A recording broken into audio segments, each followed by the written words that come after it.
Bienvenue. Je rappelle que tout à l'heure, nous irons à New York. À New York City, on sera en direct. On va couvrir aussi à New York avec Martha, qui va tout à l'heure même être en notre compagnie. Il est très tôt. Je pense qu'il est 11 heures du côté des États-Unis. Bon, 11 heures, je pense que c'est ça. Madame, bonjour, bienvenue. Vous êtes en direct. Le président a parlé. Vous l'avez écouté. Oui. Voilà, donc, qu'est-ce que vous avez compris et quel est votre ressenti à partir de ces mots que le président Laurent Gbagbo a prononcés aujourd'hui à Yopougon? Déjà, merci pour votre travail parce que moi, j'ai connecté mes 3 téléphones pour suivre votre direct. Seigneur. Donc, vraiment, merci beaucoup. J'ai écouté toutes les interventions et j'aimerais dire quelque chose aux Ivoiriens. Monsieur Laurent Gbagbo ne va pas se lever comme en 2000 où il a fait. Il a dit, tous les Ivoiriens, sortez dans les rues. Il ne va pas le faire comme ça. Monsieur Laurent Gbagbo agit méthodiquement. C'est pour ça que j'invite tous les Ivoiriens qui ont écouté ce discours-là à rentrer chez eux, à sortir de l'émotion et puis à se reposer tranquillement, à reprendre ce discours-là après sur YouTube et à le réécouter. Parce que Laurent Gbagbo, on n'écoute pas son discours une fois pour comprendre. Il faut bien se poser et réécouter. Il a tout dit, hein, monsieur tout à l'heure qui a dit, mais monsieur Laurent Gbagbo a tout dit. Il a tout dit. Il a tout dit dans ce discours. Tous les mots d'ordre ont été donnés. Tous les mots d'ordre ont été donnés. Et il a même précisé encore, cette fois, je suis candidat contre le 4e mandat.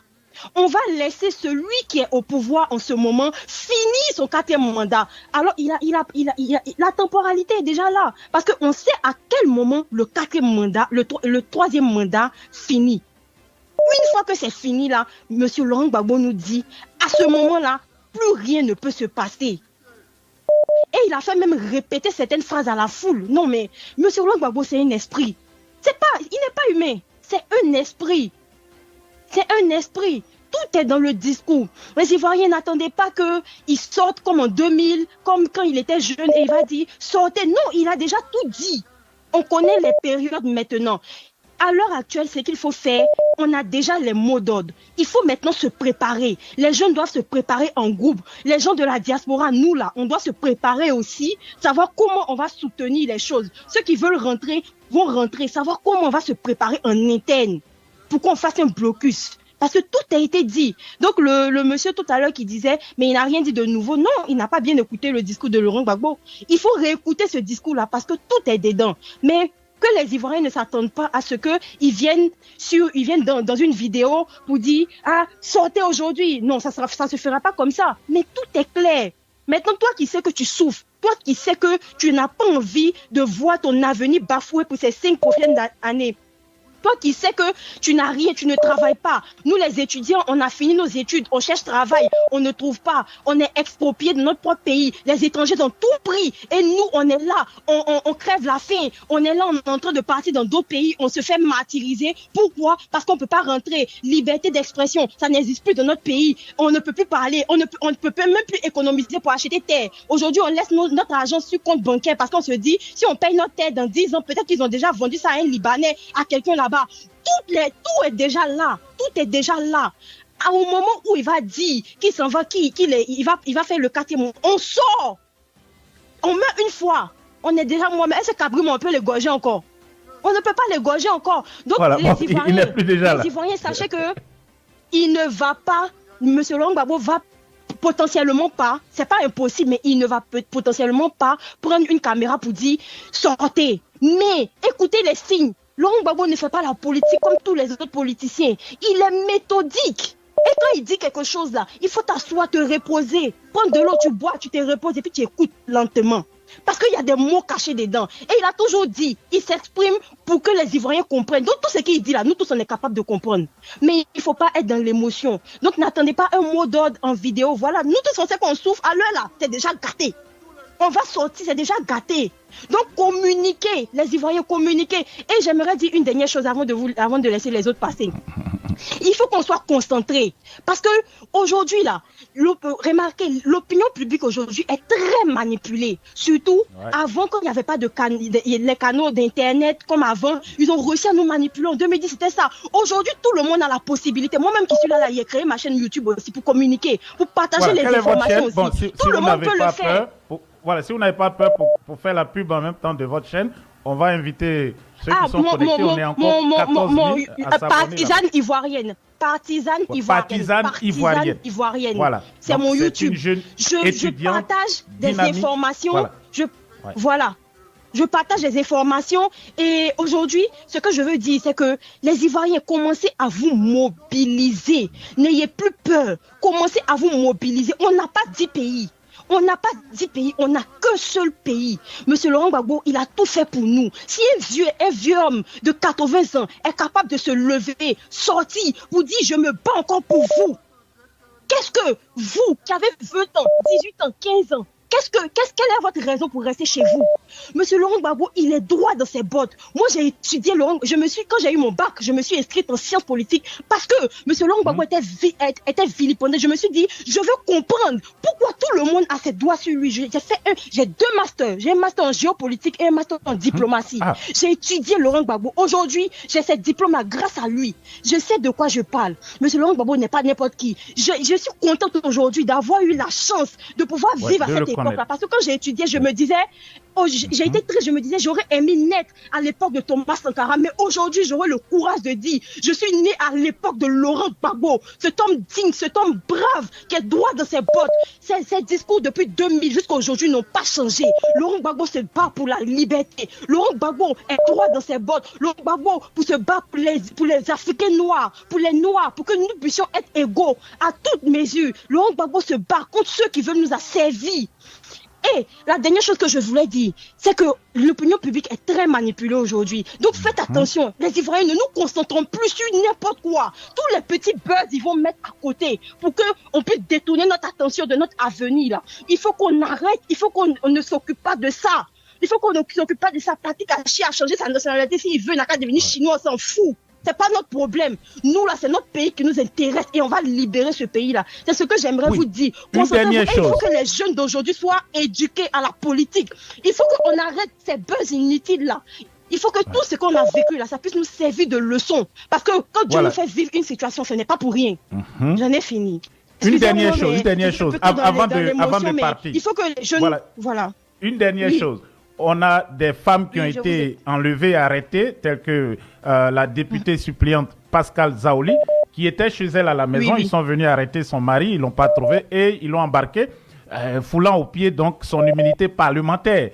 Elle a été jetée en prison. Je pense que si vous m'avez suivi ces jours-ci, on a raconté un peu ces péripéties à la DSD ou dans une prison secrète du régime où elle n'a eu qu'un matelas imbibé d'urine, où des personnes avaient déféqué même encore là-dessus. Et c'est là qu'elle a passé 10 jours. Et la pression était trop qu'elle a eu ses menstrues. Elle demande ne serait-ce que des serviettes pour s'essuyer. On lui a refusé cela. 10 jours sans se laver, 10 jours sans manger peut-être correctement et surtout dans un endroit infect.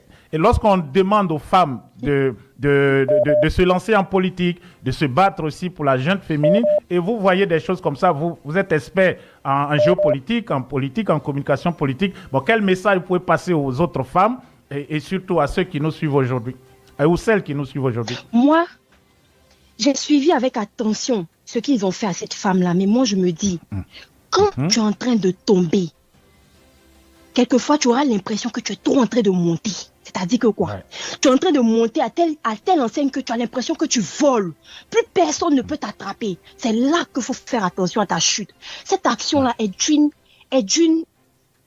c'est tellement horrible que je n'ai même pas de mots pour m'exprimer. Il y a un monsieur qui a intervenu sur votre direct la dernière fois où il a dit, en vrai, c'est un acte symbolique parce que ils veulent éteindre en fait la volonté de toutes les femmes qui sont autour de nous aujourd'hui, qui ont envie de se lancer en politique, qui ont envie de porter leur voix, parce qu'il y a des femmes aussi qui ont ce charisme-là pour pouvoir exercer dans ce milieu dans cette jungle-là. Mais ils veulent éteindre en fait, ils veulent, je sais pas comment on dit, tuer casser l'œuf en fait.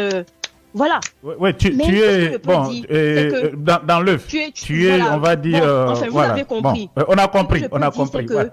Ça, c'est un signe. C'est un signe qui marque en fait la descente aux enfers. Parce qu'une femme une femme, ce n'est pas n'importe quoi. Une femme, c'est celle qui donne la vie. Une femme qui plus est, qui n'a eu aucune mauvaise action. Elle a juste dit que son mari n'était pas là et vous la prenez, vous la torturez. Mais non, en fait, Oko Sisi dit souvent, non, Johnny, c'est Johnny qui dit ça. Toi, l'enfer va refuser ton corps. L'enfer va refuser leur corps. Comment je dis, je n'arrive pas à suivre les discours des RHDP à 100%. S'ils font un discours de 1 heure, je n'arrive pas à suivre. Pourtant, j'aime les débats de contradiction. Parce que normalement, M. Laurent Gbagbo dit, la démocratie, c'est ça. On n'est pas d'accord, mais tu fais tout pour que les autres s'expriment. C'est ce que Voltaire dit. Je ne suis peut-être pas d'accord avec toi, mais je donnerai tout pour que toi, tu puisses dire ce que tu as à dire, même si on n'est pas d'accord. C'est ça la démocratie, c'est ça la politique. Donc moi, j'aime les débats contradictoires. Mais je n'arrive pas, parce qu'il n'y a pas de logique. Tu as l'impression qu'ils ne sont pas éduqués. Et c'est pas pour les insulter, mais c'est un fait. On ne peut pas expliquer. Ils n'arrivent même pas à s'exprimer. Hier, sur le plateau de Afro, Alain Foka, mais j'ai pas pu me retenir d'Alain Foka. Mais c'est pas possible. C'est pas possible. C'est comme si on insulte l'intelligence des Ivoiriens. Chers Ivoiriens, aujourd'hui, on essaie de nous reléguer au second plan. On essaie de nous faire croire que nous, les Ivoiriens, on est bons au buzz. Moi, je dis non. C'est pour ça que j'aime beaucoup écouter Oko Sisi quand il nous ramène toujours en 2000. Rappelez-vous de la fois où les Ivoiriens sont sortis à main nue pour protéger la résidence du président Laurent Gbagbo. Rappelez-vous. Et quand on dit que je soutiens le combat de nos frères de l'AES, mais c'est eux qui ont suivi notre exemple. Les Ivoiriens ont commencé à sortir depuis longtemps, en fait. Et on a été traumatisés, mais les Ivoiriens, l'âme de lion, même si le lion est malade, son âme ne change jamais. Le lion ne peut pas devenir chat parce qu'il est tombé malade. Le lion ne peut pas devenir chat parce qu'il n'a pas lu. On est toujours des guerriers. Rappelez-vous de ça. Rappelez-vous de ça, les Ivoiriens. Rappelez-vous de ça. Éloignez-vous des buzz. Tous les jeunes aujourd'hui doivent être instruits à la politique. Tout le monde. On dit que non, on veut politiser tous les débats, mais aujourd'hui, si tu ne fais pas la politique va te faire. Si tu ne fais pas la politique va te faire. Quand tu es en relation internationale, les premières années, ce que tu apprends, c'est l'histoire politique. Parce que les histoires se répètent. Il y a beaucoup de choses aujourd'hui qui sont en train de se répéter. Aujourd'hui, là, on a été comme endormis. C'est pour ça que quand Laurent Gbagbo vient, il est tellement méthodique, il revient toujours. Regardez en 2010, on dit j'ai gagné les élections. On dit que j'ai gagné, mais la sœur, il quitte là-bas pour venir dire. Et puis tous les Ivoiriens ont gobé ça. Les 3 mandats de ce président sont anticonstitutionnels. Il n'y a rien qui va en fait. Et je mets quiconque au défi de venir justifier cela. La CEI n'a pas la mesure pour pouvoir prononcer le gagnant des élections présidentielles. La CEI n'a pas le droit. Et aujourd'hui, je vais dire un truc. Monsieur Laurent Gbagbo a dit quelque chose de très précis. C'est ce qu'ils veulent reprendre. La France veut reprendre la même chose. Mais cette fois-ci, ils n'ont qu'à savoir qu'ils ont une jeunesse éveillée. Moi, en 2010, j'étais jeune et je suis en train de parler là. Je suis Sénoufo Djimini. Donc c'est une pure nordiste qui est en train de vous parler. Je suis pas BD. Hein. Je suis Sénoufo Djimini. Pure nordiste. Pure ivoirienne. 100%. 100%. Ouais. Et je suis Gbagbo ou rien. Moi je suis pas PPACI. J'ai épousé la Gbagbologie. C'est-à-dire quoi? Ouais. L'esprit de Gbagbo. Voilà, oui. C'est ça qu'on appelle la philosophie politique du président Gbagbo. C'est pas quelqu'un. Il soulevait ce monsieur-là parce qu'il lui reste pas 100 ans à vivre. On va le regretter un jour. Je vous le dis, il n'y a pas d'homme politique en Afrique comme Gbagbo. Il n'y a pas. Vous pouvez le dire. Merci beaucoup, cher sœur. Voilà, et votre compte, donnez encore votre compte. Il y a 130 personnes qui se sont déjà abonnées. Partisanes ivoiriennes. Voilà, je vous invite à aller vous connecter. On y va. On y va. Merci beaucoup, cher sœur. On retourne à Paris avec le docteur Mathias Néant. Docteur